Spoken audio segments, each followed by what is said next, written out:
क्योंकि परमेश्वर ने जगत से ऐसा प्रेम रखा कि उसने अपना इकलौता पुत्र दे दिया, ताकि जो कोई उस पर विश्वास करे वह नष्ट न हो परंतु अनंत जीवन पाए।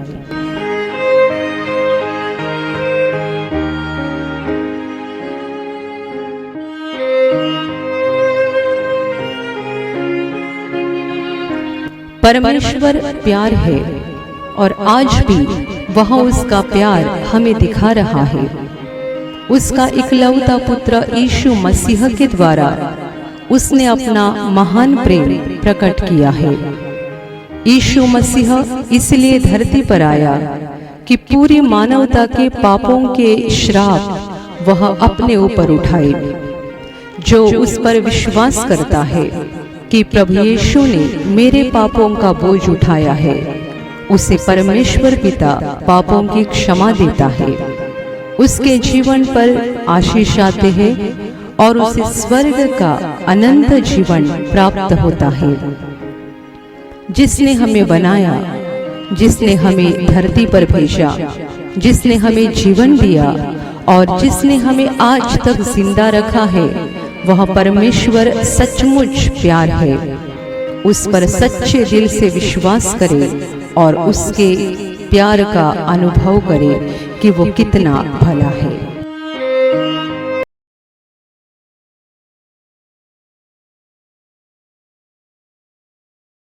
मरकुस का सुसमाचार अध्याय 10 वचन 33 और 34 मैं पढ़ रही हूँ, ध्यान देकर सुनो। देखो, हम यरूशलेम को जाते हैं और मनुष्य का पुत्र प्रधान याजकों और शास्त्रियों के हाथ पकड़वाया जाएगा और वे उसको घात के योग्य ठहराएंगे और अन्य जातियों के हाथ में सौंपेंगे। वे उसको ठट्ठों में उड़ाएंगे, उस पर थूकेंगे, उसे कोड़े मारेंगे और उसे घात करेंगे और 3 दिन के बाद वह जी उठेगा। Hallelujah, hallelujah, hallelujah, hallelujah, hallelujah, hallelujah. मेरे प्यारे भाई और बहनों, प्रभु यीशु मसीह इस वचन में खुद के मरने के बारे में और फिर से जी उठने के बारे में भविष्यवाणी कर रहा है। वो खुद बता रहा है कि मनुष्य के पुत्र को अर्थात प्रभु यीशु को खुद के बारे में बोल रहा है कि मुझे पकड़ा जाएगा। प्रधान याजक, शास्त्री, ये लोग मुझे पकड़ेंगे, मुझे अन्य जातियों के हाथ में सौंपेंगे, मेरा छल करेंगे, मेरी ठट्टा की जाएगी, मुझ पर थूका जाएगा, मुझे कोड़ों का मार दिया जाएगा, मैं मर जाऊंगा और 3 दिन के बाद जिंदा हो जाऊंगा। Hallelujah, hallelujah. दुनिया का ऐसा इकलौता मनुष्य जिसने अपनी भविष्यवाणी इतने साफ बताई। हम तो अगला पल भी नहीं जानते हैं, कल क्या होने जा रहा है हम नहीं जानते हैं। 1 साल के बाद, 10 साल के बाद क्या हो जाएगा ये बात तो छोड़ दो, पर हम अगला पल भी नहीं जानते हैं। शाम तक हम जिंदा है या नहीं जानते, रात के समय हमारे साथ क्या होने जा रहा है हम नहीं जानते। यह फर्क है मनुष्य और परमेश्वर में। मनुष्य बहुत बड़ी बड़ी बातें करता है पर सच्चाई में उसके हाथ में कुछ नहीं रहता है। Hallelujah, hallelujah.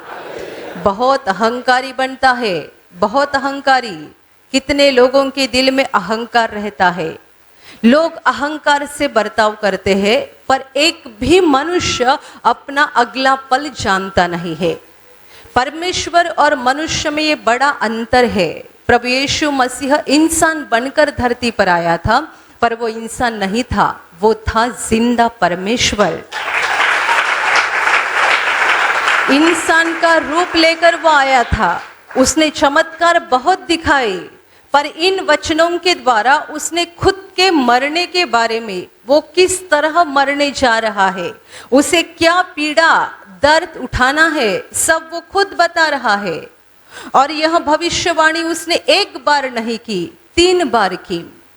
वो बार बार बोल रहा था कि वो किस तरीके से मरने जा रहा है, उसे क्या क्या दुख उठाना है, कौन उसे पकड़ेंगे। उसने साफ बोला है, प्रधान याजक और शास्त्री, यानी पकड़ने वालों के नाम भी बताए हैं, कौन पकड़ने वाले हैं।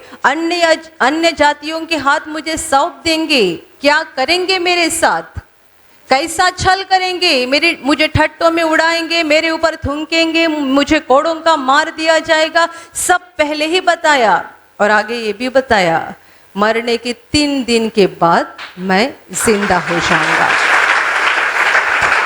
Hallelujah, hallelujah, hallelujah.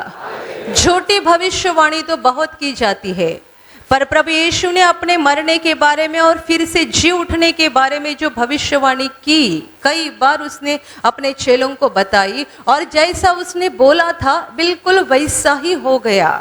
प्रधान याजक और शास्त्रियों ने उसे पकड़ा, पिलातुस के हाथ में सौंप दिया। पिलातुस यहूदी नहीं था, इजरायली नहीं था, एक अन्य जाति व्यक्ति था, उसके हाथ में सौंपा गया, उसका छल किया गया, ठट्टा की गई, उसको कोड़ों का मार दिया गया, उसके ऊपर थूका गया, आखिर उसको सलीब पर लटकाया गया, क्रूस पर उसकी जान निकल गई, वो क्रूस पे मर गया। मरने के बाद उसके चेलों ने उसका शरीर क्रूस पर से उतारा और एक खाली कब्र में रखा। कब्र के दरवाजे के ऊपर बहुत बड़ा पत्थर रखा, और सिपाही देखभाल करने के लिए भी रहे थे, क्योंकि लोग जानते थे यीशु ने बताया था मरने के 3रे दिन बाद मैं जिंदा हो जाऊंगा।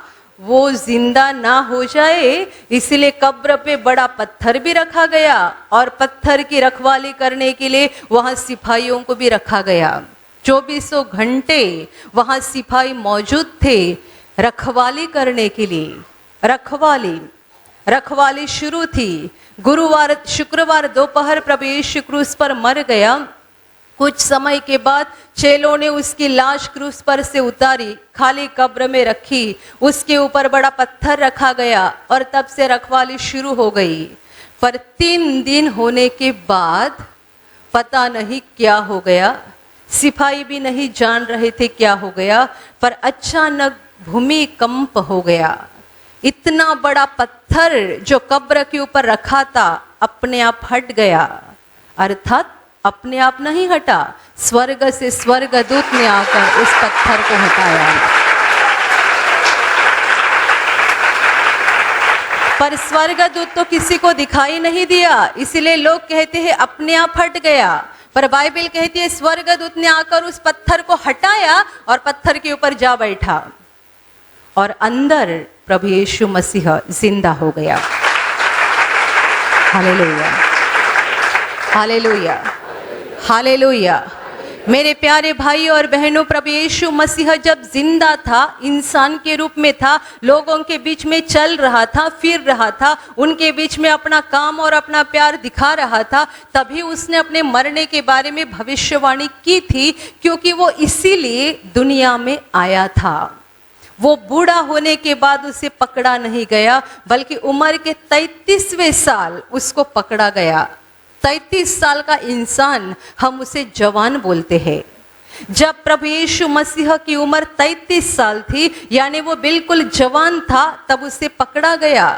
पर पकड़ने वाले को उसने रोका नहीं, क्योंकि वो इसीलिए दुनिया में आया था मनुष्यों के पापों का सारा दंड खुद पर उठाने के लिए, मनुष्यों के पापों की सारी सजा खुद पर लेने के लिए, और पाप क्षमा के लिए खुद का लहू बहाने के लिए वो स्वर्ग छोड़कर दुनिया में आया था। जब उसे पकड़ने के लिए सिपाही आए थे, यीशु ने उनको रोका नहीं, और ना ही अपने सामर्थ के द्वारा उनको वहां से भगा दिया। वो भगा दे सकता था अपने सामर्थ के द्वारा, वो पानी के ऊपर से चला, उसने पानी का दाखरस बनाया, उसने अंधे की आंखें खोली, गूंगे को बोलने की ताकत दी, मुर्दे को जिंदा किया, आंधी तूफान को डांटा, समुंदर को डांटा, आंधी शांत हो गई।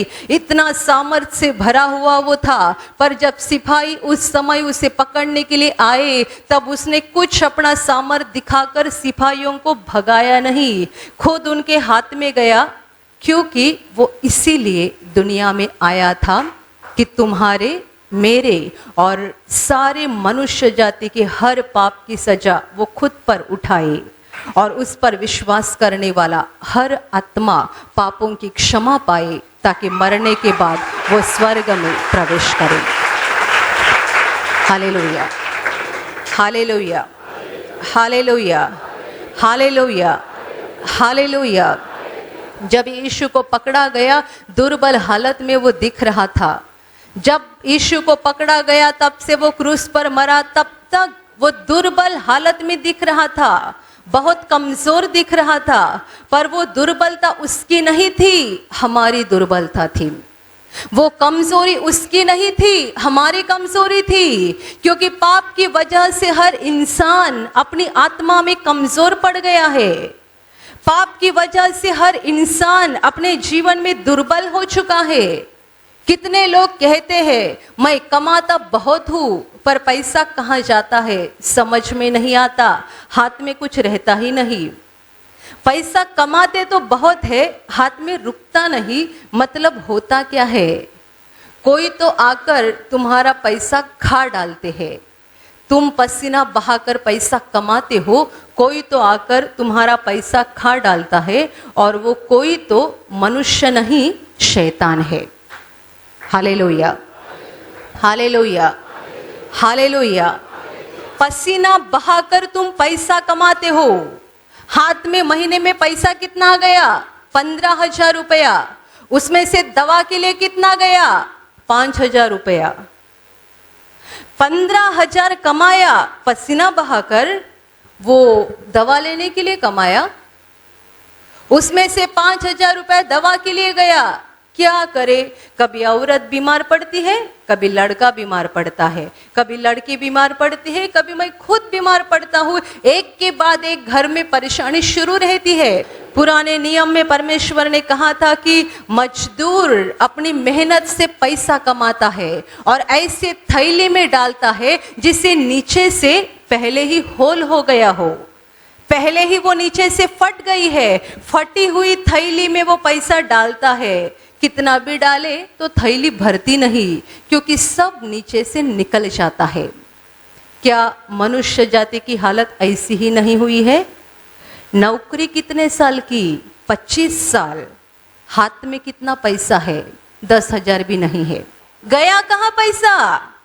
गया कहाँ? हमने ऐसी थैली में डाला जो थैली पहले ही फटी हुई थी, ऊपर से डालते चले गए, डालते चले गए, नीचे से सब निकलते जा रहा था। पूरे मनुष्य जाति की यह हालत है, क्योंकि हम सब पापी है और पाप की वजह से इंसान शैतान का गुलाम है। शैतान ऐसा एक व्यक्ति है जो हमेशा हमारा नुकसान चाहता है, नुकसान चाहता है और बस नुकसान चाहता है, वो किसी की भलाई नहीं चाहता। हालेलुया। जीवन में बीमारी आने के बाद, कोई परेशानी आने के बाद लोग सोचते हैं परमेश्वर का क्रोध आ गया, परमेश्वर ने मुझे सजा दी, परमेश्वर ने मुझे बीमारी दी, परमेश्वर ने ये किया वो किया। हर बात के लिए परमेश्वर के ऊपर इल्जाम लगाते हैं, पर शैतान को बहुत थोड़े ही लोग जानते हैं। शैतान एक भयानक व्यक्ति है जो आज भी दुनिया में मौजूद है, वो काम कर रही है। आपने सिनेमा में शैतान बहुत देखे होंगे, जिसको 2 सींग रहते हैं।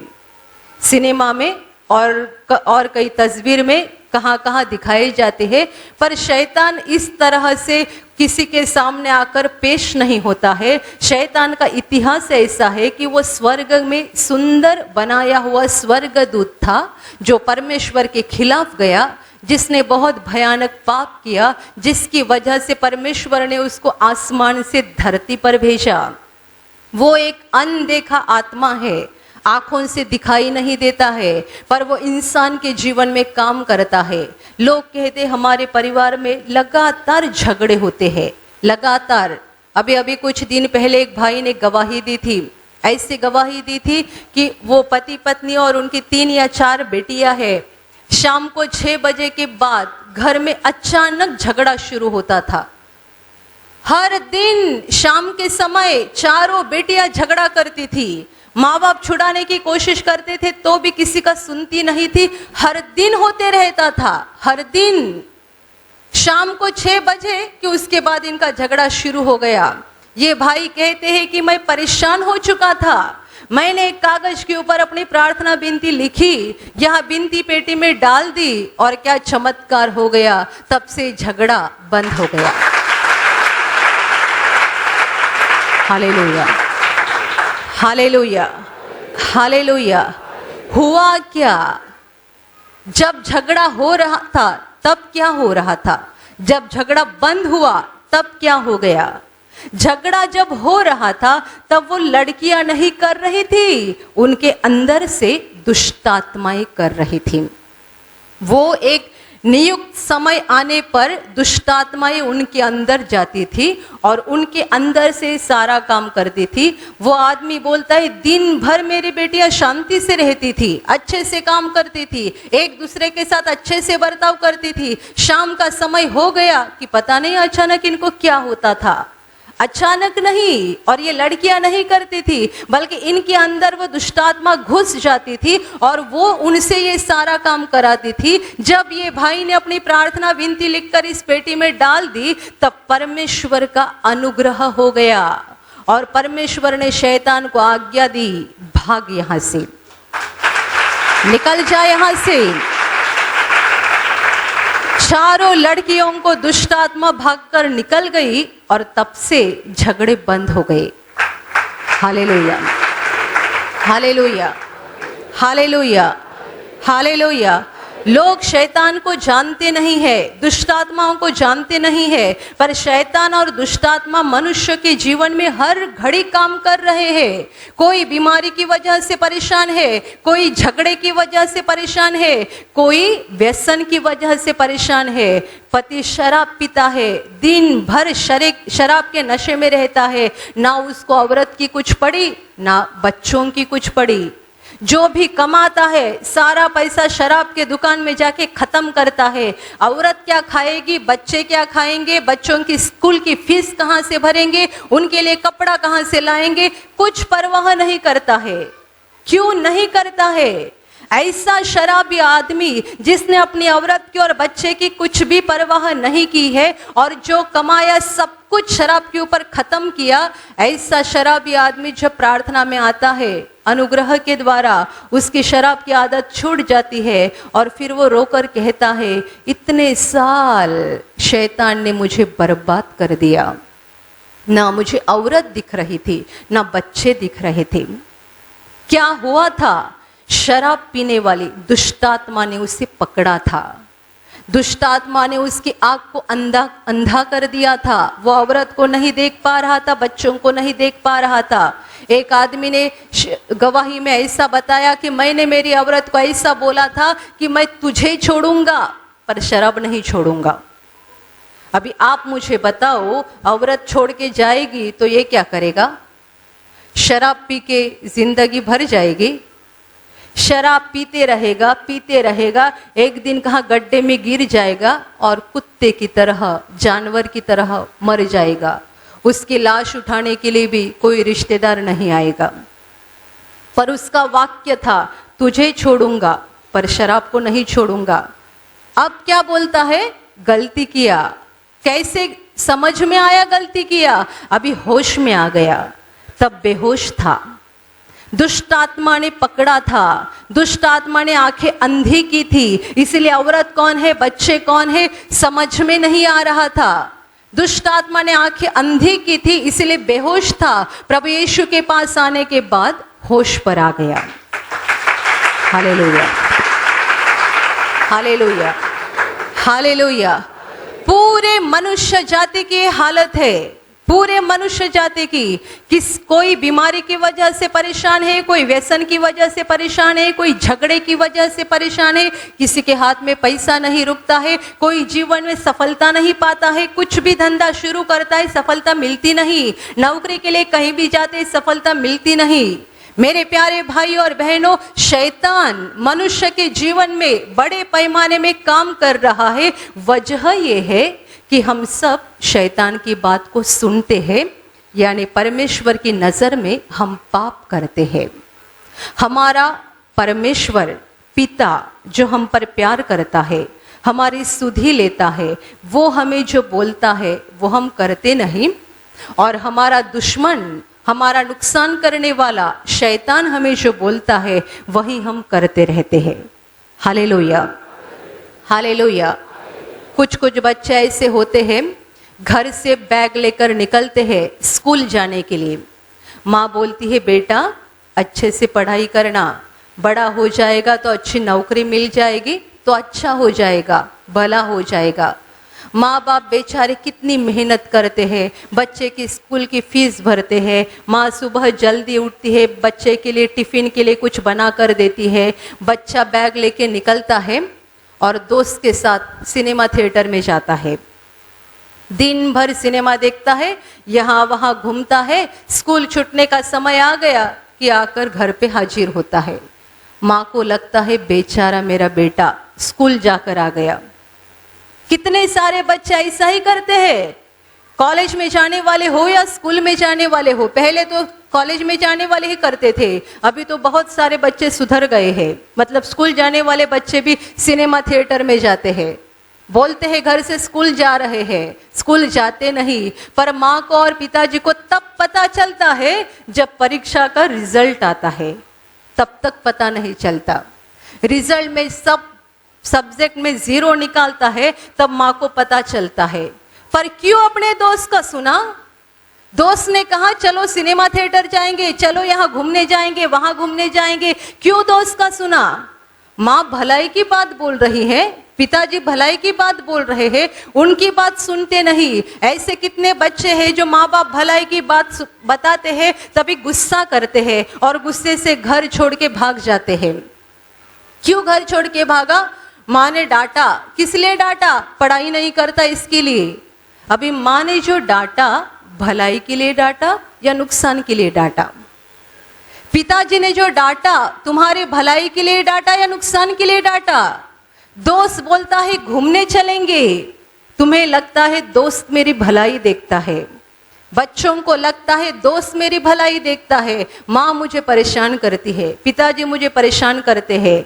जो भलाई सचमुच देखते हैं वो उसको बुरे लगते हैं, और जो नुकसान करता है वो अच्छा लगता है।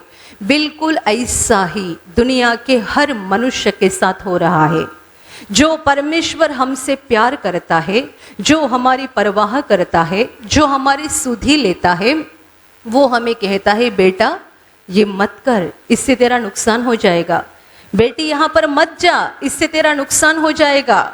शैतान हमें बोलता है कर ये, इसमें बहुत बड़ा फायदा है, जा यहाँ पर, बहुत बड़ा फायदा है। हम किसकी सुनते हैं? शैतान की सुनते हैं। जो आदमी शराब के अड्डे पे बैठ के बार बार शराब पीता है, परमेश्वर उसे बोलता है रुक जा, थोड़ा सा पैसा बचा ले, घर पे औरत तेरी राह देख रही है, बच्चे भूखे हैं, लेके जा पैसे, कुछ तो खाने के लिए लेके जा। शैतान उसे बोलता है शराब पीते रहना, शराब पीते रहना, बच्चे क्या है औरत देख लेगी, तू उनकी फिक्र मत करना। किसकी सुनते हैं हम? शैतान की सुनते हैं। हर घड़ी हर पल मनुष्य शैतान का सुनता है, यानी पाप करता है, और शैतान का सुनने की वजह से मनुष्य शैतान का गुलाम बन जाता है, और शैतान मनुष्य को बीमारी देता है, झगड़े लगाता है। शैतान मनुष्य के जीवन में पूरी तरह से नुकसान लाता है, मनुष्य के जीवन को बर्बाद करता है। प्रभु यीशु मसीह दुनिया में इसलिए आया कि जितनी बार हमने शैतान का सुना है, जो भी हमने शैतान की बात को मान लिया है, वो सारे पापों की सजा और सारे पापों का दंड खुद पर उठाए। मुझ पर थूका जाएगा, क्यों थूका जाएगा? क्योंकि तुमने शराब पिया है। मुझे कोड़ों का मार दिया जाएगा। क्यों दिया जाएगा? क्योंकि तुमने किसी की हत्या की है। मुझ पर थूका जाएगा, मेरा मजाक उड़ाया जाएगा। क्यों? क्योंकि तुम झूठ बोलते हो। तुमने झूठ बोला इसलिए मेरे ऊपर थूका जाएगा। तुमने किसी की हत्या की इसलिए मुझे कोड़ों का मार खाना है। पाप तुम्हारे सजा मैं लेने जा रहा हूं, ताकि तुम्हें मैं पापों से मुक्त करूंगा और मरने के बाद स्वर्ग में ले लूंगा। Hallelujah, hallelujah, hallelujah, hallelujah. हमारे पापों का दंड उसने खुद पर लिया।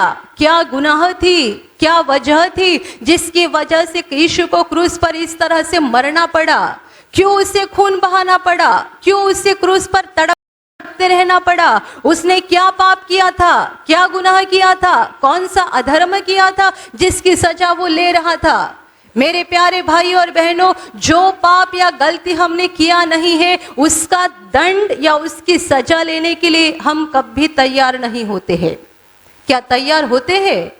होते भी नहीं। और जो गुनाह किया है, यदि कोर्ट में साबित किया कि तुम गुनहगार हो, तो हम हाई कोर्ट में जाते हैं। गुनहगार भी जाता है हाई कोर्ट में, जानता है कि मैंने गुनाह किया है, तो भी बचना है। हाई कोर्ट में जाता है, हाई कोर्ट में भी साबित हो गया कि तुम गुनहगार हो, तो सुप्रीम कोर्ट में जाता है। कैसा भी करके मुझे बचना है। हम गुनहगार है तो भी बचना चाहते हैं। उसने कुछ पाप नहीं किया था, कुछ अधर्म नहीं किया था, उसके मुंह से उसने कुछ बुरा नहीं बोला था। जो उसने किया भला किया, भला किया और सबों का भला करते रहा। उसने अंधों की आंखें खोली, गूंगे को बोलने की ताकत दी, लंगड़े को चलता किया, मरे हुए को जिंदा किया, रोने वालों के आंसुओं को पोंछ डाला। जो डरे हुए थे, जिनको जीवन में कोई आशा नहीं थी, उनके दिल में शांति दी, उनके जीवन में बहुत बड़ी आशा दी। जो लोग परमेश्वर को जानते नहीं थे, उनको सच्चे पिता की पहचान कराई। जो उसने किया भला किया, भला किया और सब भला किया। उसने कुछ पाप नहीं किया था, पर तुम्हारे मेरे और दुनिया के हर मनुष्यों के पापों का दंड उसने खुद पर उठाया। इसीलिए उसे पकड़ाया गया, उसे अन्य जातियों के हाथ में सौंपाया गया, उसके मुंह के ऊपर थूका गया, उसकी ठट्टा की गई, उसको कोड़े का मार खाना पड़ा, उसके हाथ में और पैर में खीले ठोके गए और उसको सलीब पर लटकाया गया हमारे पापों के लिए। Hallelujah, hallelujah, hallelujah.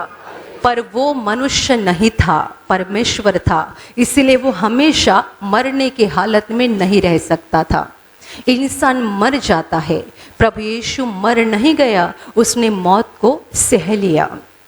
हम बीमारी सहते हैं, पर कोई ऐसा नहीं कहते कि इसने मौत को सह लिया। मर गया यानी खत्म हो गया, वापस हमें मिलने तो आएगा नहीं।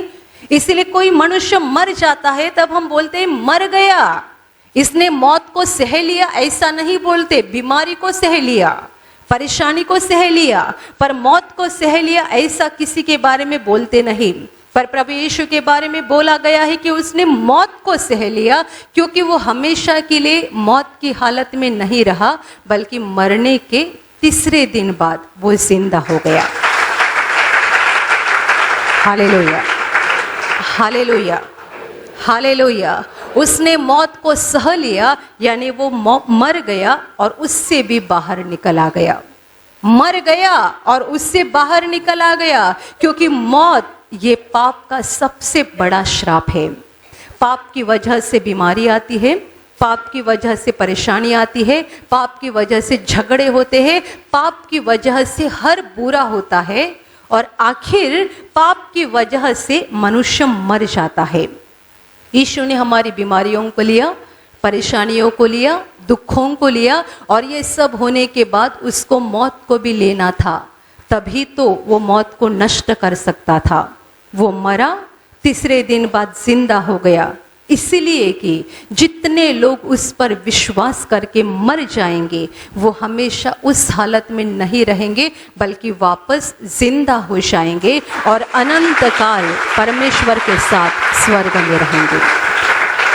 Hallelujah, hallelujah. इसलिए तो यीशु ने एक जगह ऐसा भी कहा है कि जो मुझ पर विश्वास करता है वो कभी ना मरेगा। आप बोलेंगे पर यीशु पर विश्वास करने वाले तो मर जाते हैं। यीशु ने कहा कि मुझ पर विश्वास करने वाला कभी मरेगा नहीं, और हम देख रहे हैं कि यीशु पर विश्वास करने वाले लोग मर जाते हैं। यीशु का कहने का मतलब ये नहीं कि तुम शरीर में नहीं मरोगे, यहाँ शरीर में मर जाओगे पर आत्मा में परमेश्वर तुम्हें जिंदा उठाएगा और तुम स्वर्ग में परमेश्वर के साथ अनंत काल जिंदा रहोगे। Hallelujah, hallelujah, hallelujah, hallelujah. Bible में घटना लिखी हुई है कि प्रभु यीशु मसीह एक बार अपने 3 चेलों के साथ एक पहाड़ पर गया हुआ था। जब वो वहां पर गया तब उसका रूपांतर हो गया, रूप बदल गया। तब चेलों ने 2 व्यक्तियों को देखा, 2 व्यक्तियों को। ये 2 व्यक्ति पुराने नियम के परमेश्वर के धर्मी लोग थे। ये 2 व्यक्ति मरे हुए थे दुनिया की नजर में, पर चेलों ने साफ देखा कि प्रभु यीशु उनके साथ बातें कर रहा था। मतलब जो विश्वास में मर जाते हैं उनका शरीर मर जाता है, आत्मा में वो जिंदा हो जाते हैं। Hallelujah, hallelujah, hallelujah, hallelujah. मेरे प्यारे भाई और बहनों, हम सब पापी हैं। हमें पापों से छुड़ाने के लिए प्रभु यीशु ने क्रूस पर जान दी है। हमारे पापों का दंड उसने खुद पर लिया है। केवल उसी के द्वारा हम पापों की क्षमा पाएंगे, उसी के द्वारा हम शैतान के बंधन से मुक्त हो जाएंगे। जिन्हें पापों की क्षमा मिल गई है वो शैतान के बंधन से मुक्त हो जाते हैं। उनका जीवन परमेश्वर के आशीषों से भर जाता है, क्योंकि शैतान का अधिकार खत्म होता है तभी स्वर्ग से आशीषों का आना शुरू हो जाता है। Hallelujah, hallelujah, hallelujah, hallelujah. जब शैतान का अधिकार हमारे जीवन से खत्म होता है तभी स्वर्ग से आशीष आना शुरू हो जाता है। धरती पे हम खुशी से, रोशनी से, प्रकाश से भरा हुआ जीवन जिएंगे। और सबसे बड़ी आशा प्रभु यीशु ने हमें दी है, यद्यपि हम शरीर में मर भी जाएंगे तो आत्मा में जिंदा हो जाएंगे। हमारा शरीर जो मिट्टी से बनाया हुआ है वो एक बार मिट्टी में जाएगा और उसको जाना भी चाहिए। क्या आप इसी शरीर को लेकर स्वर्ग में जाना चाहेंगे? मिट्टी से बनाया हुआ शरीर, इसमें कभी कमर में दर्द होता है, कभी सर में दर्द होता है, कभी पैर दुखते हैं, कभी हाथ दुखता है। ये शरीर में कहाँ ना कहाँ दर्द होता है और ये शरीर जैसा है वैसा रहता भी नहीं, बूढ़ा बनते जाता है, कमजोर बनते जाता है। हमें तो अनंत काल जिंदा रहना है। अनंत काल ये शरीर कैसे चलेगा? ये नहीं चलेगा। ये शरीर मिट्टी में जाने दो, तभी हमें स्वर्ग का नया शरीर मिल जाएगा। स्वर्ग का नया शरीर जैसा कि स्वर्ग दूतों के पास है। स्वर्ग दूत एक पल में आसमान से नीचे आते हैं और एक पल में यहाँ से ऊपर आसमान में चले जाते हैं। कैसा शरीर है उनका, हम कल्पना भी नहीं कर सकते। पर परमेश्वर ने वादा किया है कि हमारी आत्मा स्वर्ग में जाने के बाद वो हमें स्वर्ग का शरीर देने जा रहा है। महिमा से भरा हुआ शरीर, महिमा से भरा हुआ शरीर, ऐसा शरीर जो कभी बीमार नहीं होगा, ऐसा शरीर जिसके बारे में आप कभी नाराज नहीं रहोगे, ऐसा शरीर जो दोबारा मिट्टी में नहीं जाएगा, ना बूढ़ा हो जाएगा, ना कमजोर पड़ जाएगा। आज आप में से कितने लोगों को लगता होगा कि मैं गोरा दिखना चाहता हूँ, कोई कहता है मैं नाटा हूँ, मुझे ऊंचा होना है। ये सारी हमारी तकलीफ ये मिट्टी के शरीर की है। कोई बोलता है गोरा होना है, कोई बोलता है ऊंचा होना है, कोई बोलता है और अच्छा दिखना है, पर ये मिट्टी के शरीर की कुछ सीमाएं हैं। इसीलिए मिट्टी का शरीर ऐसा ही रहने दो, इसे दोबारा मिट्टी में जाने दो, हमें वहां का स्वर्गीय महिमा का भरा हुआ शरीर मिलेगा। महिमा का भरा हुआ शरीर, वो शरीर इतना सुंदर रहेगा कि कोई नहीं बोलेगा मुझे और ऊंचा होना है और गोरा दिखना है, और सुंदर दिखना है, कोई नहीं बोलेगा। इसलिए उस शरीर को महिमा का शरीर कहा गया है। उस शरीर में परमेश्वर की महिमा प्रकट हो जाएगी, वहाँ बीमारी नहीं होगी, वो शरीर दोबारा बूढ़ा नहीं होगा, ना ही बदसूरत दिखेगा। हर कोई कहेगा मैं खूबसूरत हूँ, हर कोई कहेगा मैं तंदुरुस्त हूँ, जैसा मैं चाहता था उससे कई गुना ज्यादा अच्छा शरीर परमेश्वर ने मुझे दिया है। Hallelujah, hallelujah. मेरे प्यारे भाई और बहनों, यदि उस महिमा के शरीर को चाहते हो तो यीशु पर विश्वास करके चलते रहो, चलते रहो, चलते रहो। एक दिन जिंदगी खत्म हो जाएगी, यानी धरती की जिंदगी खत्म हो जाएगी, शरीर मिट्टी में जाएगा, तभी अनंत काल की जिंदगी शुरू हो जाएगी और हमें महिमा का शरीर मिलेगा। हम परमेश्वर के साथ स्वर्ग में अनंत काल हमेशा के लिए खुशी से रहेंगे। Hallelujah, hallelujah. मेरे प्यारे भाई और बहनों, प्रभु यीशु आज भी जिंदा है। बाइबल कहती है यीशु मसीह कल, आज और युगानुयुग एक सा है। जैसा वो 2000 साल पहले इस दुनिया में इंसान के रूप में होने के बाद अद्भुत काम दिखाता था, वैसे ही वो आज भी दिखाता है। क्योंकि जैसे वो उस समय था वैसे ही आज है, वो नहीं बदला है।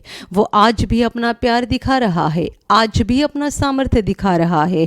हमें बस उस पर विश्वास करना ज़रूरी है। जो विश्वास से उसे पुकारते हैं, विश्वास से उसके पास आते हैं, उन हर एक के जीवन में वो अपना अद्भुत काम दिखाने के लिए हमेशा तैयार रहता है। तो मेरे प्यारे भाई और बहनों, अभी मैं आपके लिए प्रार्थना करने जा रही हूँ। आपको जहाँ कहीं बीमारी होगी, आप विश्वास के साथ उस भाग पर हाथ रखो, और यदि वहाँ हाथ नहीं रख सकते हैं तो अपने सीने पर हाथ रखो। प्रभु यीशु आपको अब भी छूकर चंगाई देगा। प्रभु यीशु के पवित्र नाम से इसी क्षण आपके शरीर की हर बीमारी निकल जाए।